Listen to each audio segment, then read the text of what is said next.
Hey, everybody. It's 10% Happier live from the living room here in the Upper West Side of Manhattan.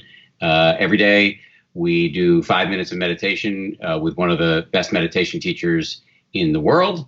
And after that, we take your questions. Important to note, you do not need to be a meditation pro. This is designed for beginners and beyond, but we definitely have an emphasis on making sure that everything is completely accessible. We realize these are insane times, and that's why we're doing these sanity breaks every afternoon. Another reason we're doing it is because a lot of you, even if you're not living alone, may feel isolated in some ways, and we want to create a community where people can come together, take a break, and tune into this skill that can really help all of us navigate, as I said before, insane times. So our teacher today, my friend, Alexis Santos, beaming in from Portland, Maine, my old stomping grounds, where I was a local news reporter back in the 90s and had terrible hair and terrible wardrobe. But you, my friend, have neither. Oh, Say that again? I said, oh. I thought you But were look, saying I've substantive. I've gone gray since this pandemic started. I was totally dark, and I should just shave the way you do and hide it. You've been gray for a while, just like me. Oh, I have. So I know your bio, but can you tell the folks watching a little bit about your background? Sure. So I'm let's see, I'm here in Portland, Maine. I'm been meditating for about 20 years or so. I got started when I was in medical school, had a bit of a panic crisis and found meditation at that time in India, and really have been practicing since then. Now I teach retreats around the world, and it's been my main thing since then. I spent a couple years as a Buddhist monk, was not part of my life plans, didn't make my parents thrilled, but since then, I think they like the results. A good kid, but now they really like me. So today you want to focus in on something that I don't hear a lot of meditation teachers talk about, but actually is, I think, very important. There's a lot of science to indicate too that this is a skill that and grounded. And it was one of the things that he was practicing was gratitude. And he shared just some things that he was grateful for, even in the midst of all of these stops that he's doing, picking up folks that are having a lot of the symptoms of COVID-19. So it's easy for him to be getting overwhelmed, and very simple reminders of what he's grateful for, like having time. He has some time off at times, so just time with his partner and his dogs, he said. And obviously gratitude is something that's going to be unique to each of us in our own life, but it's when that quality is there in our mind and heart, it really turns the mind towards things that will uplift and brighten the mind. And right now it's so easy for the attention to get pulled towards the things that are most intense. You know, it's almost like a magnet. Our attention gets pulled right into the suffering that's going on, and we want to be paying attention to that, but it needs to be in a way that actually, is nourishing as well. And it's so easy just to have this negative pull that's constantly there. And just the last thing I'll say just about that, it's interesting, the Buddha, he had so many ways of putting categories in terms of types of beings. But he said at one point, there's these two rare types of beings. In this one way of framing it, one was those who are the first to help others, and the other is those who are grateful for kindnesses that are given, and just to feel what it's like, when you are grateful for something. And it can be hard when everything is feeling overwhelming to access things of gratitude, but it may be something so simple like grateful that there is the sun, or grateful that you have a room. And those little reminders can really kind of turn the mind from being very negative in that moment and reactive and overwhelmed, to actually filling the mind with a sense of ease and an uplift. So particularly now. Yeah. Particularly now, yes. I once heard Joseph Goldstein, the great meditation teacher, talking about feeling gratitude for the fact that we have warm water in the shower. And I remember the first time I heard him say that, I was like, that is really dumb. I completely dismissed it. But now, actually, every time I take a shower, I really just to tune into something as simple as that, because most people on this planet don't have that. So anyway, let's do some meditation and then keep the conversation going. How do you feel about that? Sounds great. Okay. I'm going to mute myself because my kid is playing ball in Where's the your hall. cat? It's going to be noisy. So I've been hearing that your cat has been showing up a lot. I was looking forward to seeing the back of your cat's head. I think he's torturing somebody else somewhere in some other recess of the apartment. So he may or may not show up. All right. So we're just going to do a very simple practice right now. And, meditation can sometimes sound either hard to do or something that's esoteric. And it really is the possibility of being in this moment with things just the way they are. So as you arrive here, just having the basic intention to begin to be aware. And just checking in with your body, letting the body settle.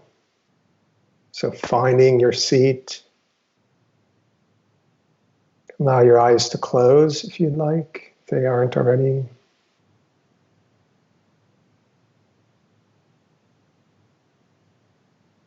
Just begin to tune into what's happening for you right now. There's the body sitting.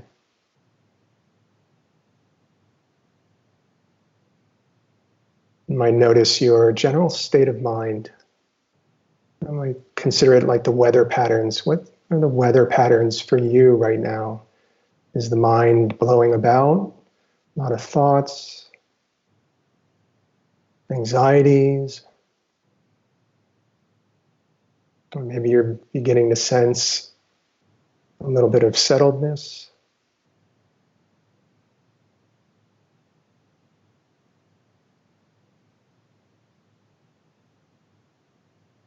And as you continue to arrive here in the present moment,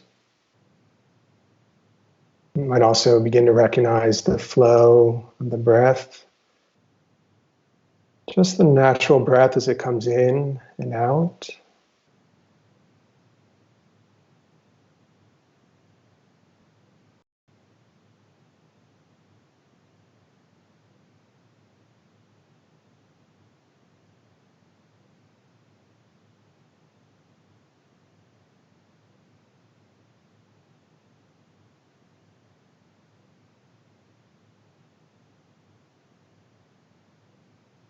It's really inviting the practice to be simple, of remembering to notice the present moment just as it is.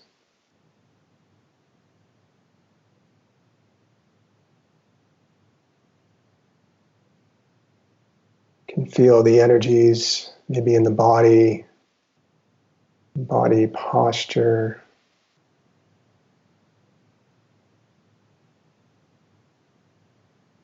And so even though the body and the mind are always happening, we often lose touch with the recognition that we're having one moment at a time, and that we can notice what's here.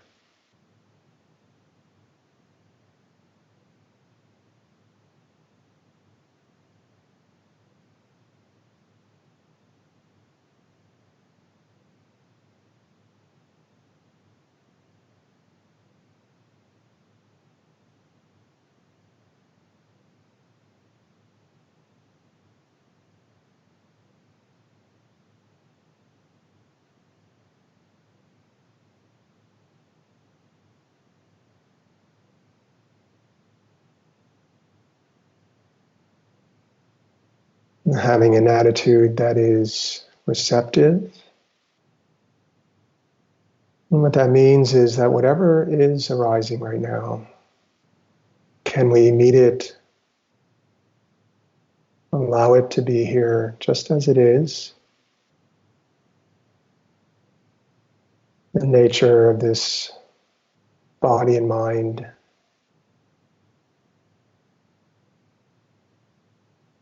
Allowing it to be here.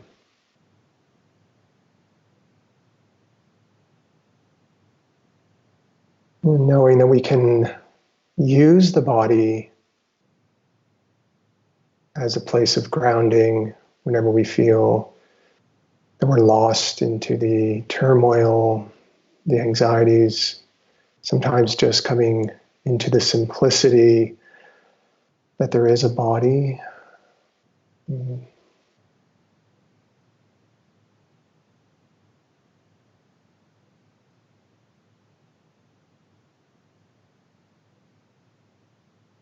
A simple reminder that sounds are being known right now.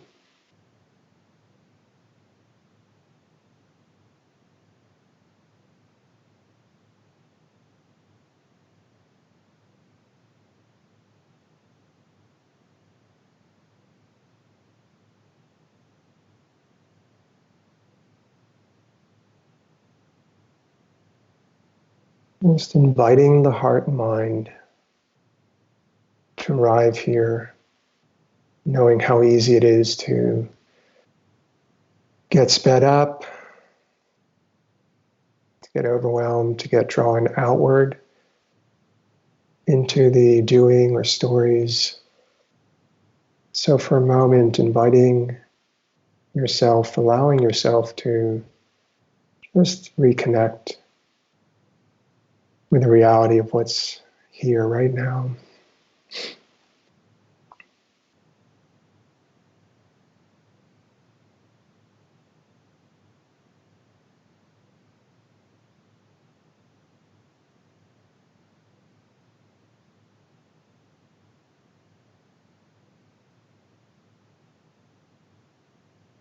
And just as we begin to close out this session, you might turn your mind towards gratitude for a moment.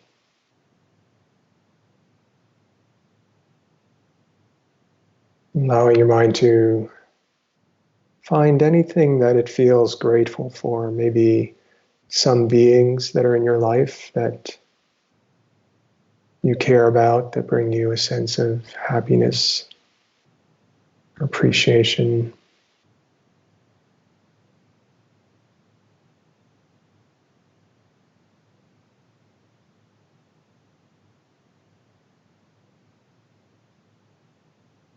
Maybe gratitude for having a practice that can be a refuge at times when things are really stormy and overwhelming.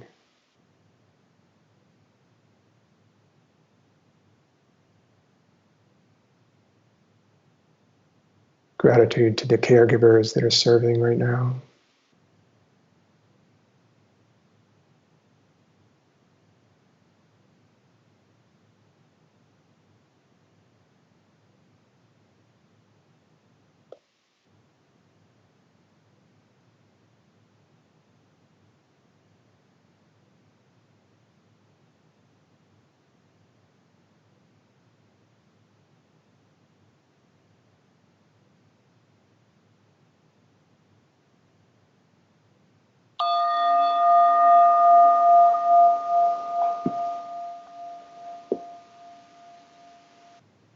It's my bell, the Insight timer bell.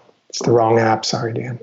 I was gonna say, you're advertising the competition. Oh gosh, I'm so sorry. That's okay. We have a friendly. Yeah, no, we're all on the same. We're all on the same. We're all pulling in the same direction. Absolutely.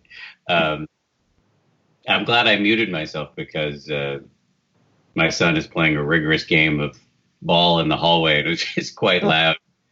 He's playing with his nanny, speaking of gratitude, I'm grateful to her for moving in with us.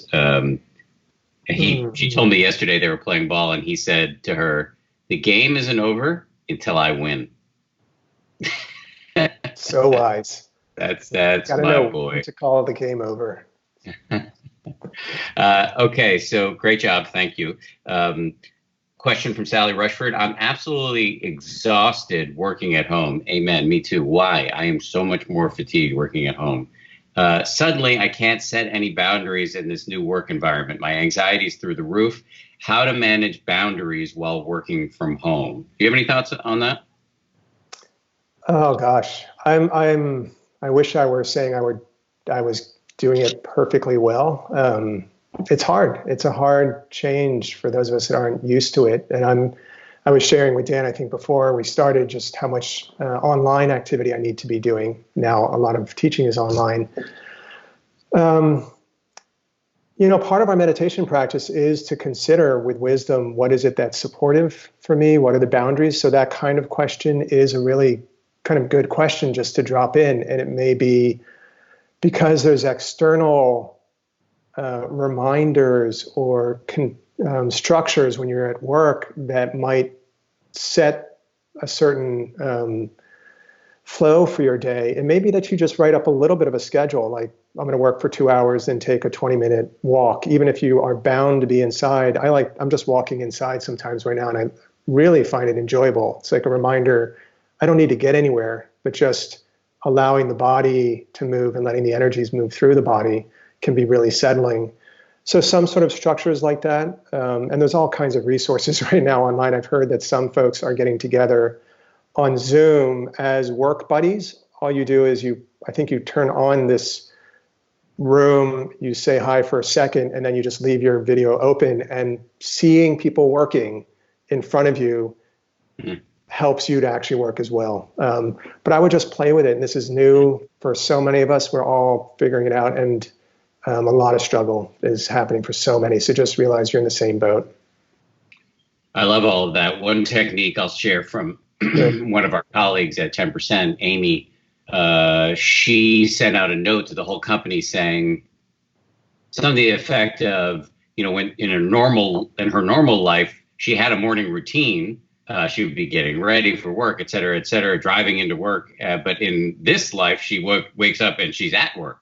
And so she said, I am not going to answer messages until 9:30, which was a brilliant move. And I think she put her finger on the exact issue. We're now this is my office. And if I don't set some boundaries, I'm just going to work all the time. So kudos to Amy. All right, here's Rick Anthony. How can one look toward the future with a sense of equanimity, yet balanced with a realistic readiness and cultivated resiliency for plausible life outcomes? By the way, Alexis, you rock.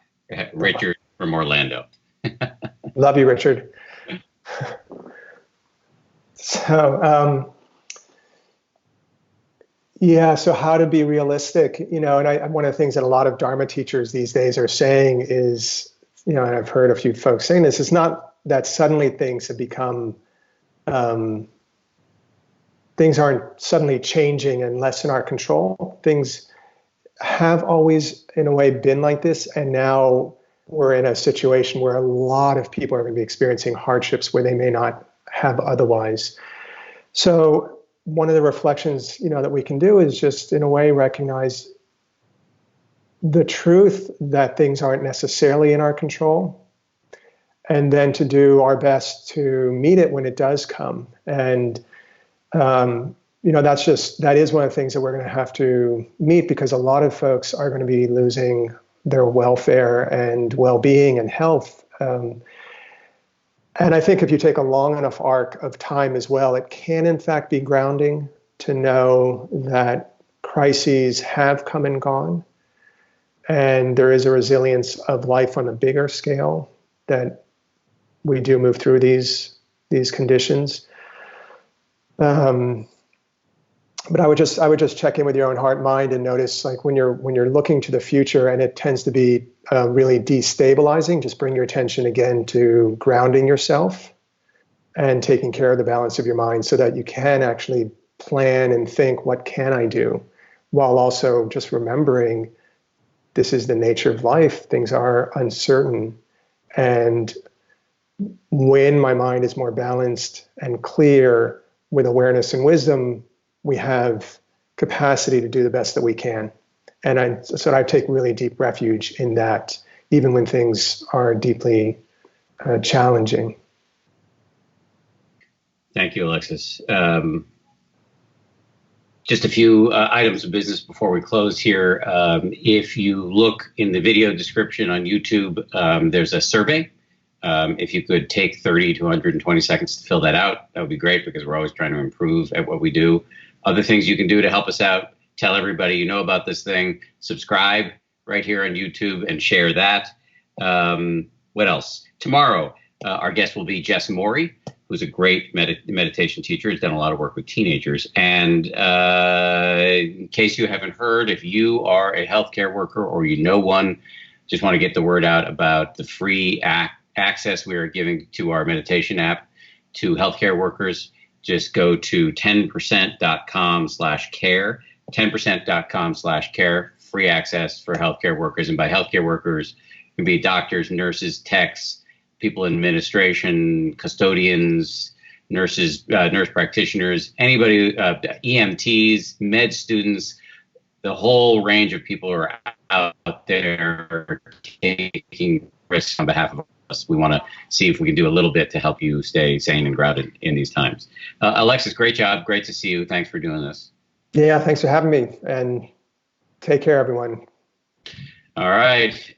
Stay healthy, stay home. We'll see you right back here tomorrow. All right.